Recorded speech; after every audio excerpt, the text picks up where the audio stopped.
இப்போ பார்த்தீங்கன்னா விஜய் மாநாடு இதுதான் இந்த தமிழ்நாடு முழுசும் பேசும் பொருளாக இருக்குது. எல்லா சேனல்களையும் யூடியூப் சேனல்லேருந்து எல்லாமே. அது எப்படி பார்க்குறீங்க நீங்கள்? வாரல் என மரித்துகை காட்ட என்று சிலப்பதிகாரத்தில் இளங்கோவடிகள் எழுதிய கூற்று. பூம்புகார் மாநகரிலிருந்து புறப்பட்டார்கள் கண்ணகியும் கோவலனும்.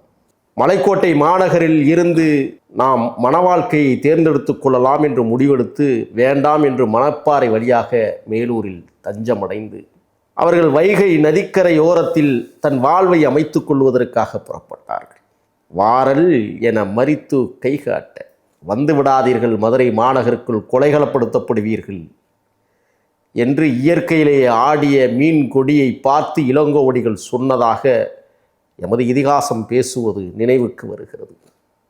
ஆம், ஒரு மீன்கொடி கோவலனையும் கண்ணகியையும் தடுத்தது. இருந்தாலும் தீப்பற்றி எரிந்த மாநகரம் கூடல் மாநகர்.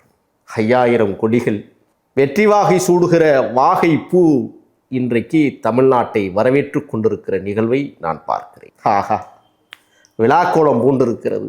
அருங்காட்சியகங்கள் நடைபெறுவதாக அங்கலாய்க்கிறார்கள் மக்கள். பொருட்காட்சி நடைபெறுவதாக பார்ப்பதற்காக அல்லோகலப்பட்டு வருகிறார்கள் ஆயிரக்கணக்கான மக்கள். கண்கொள்ளா காட்சியாக மஞ்சளும் சிவப்பும் எம் கண்ணை பறிக்கிற காட்சி.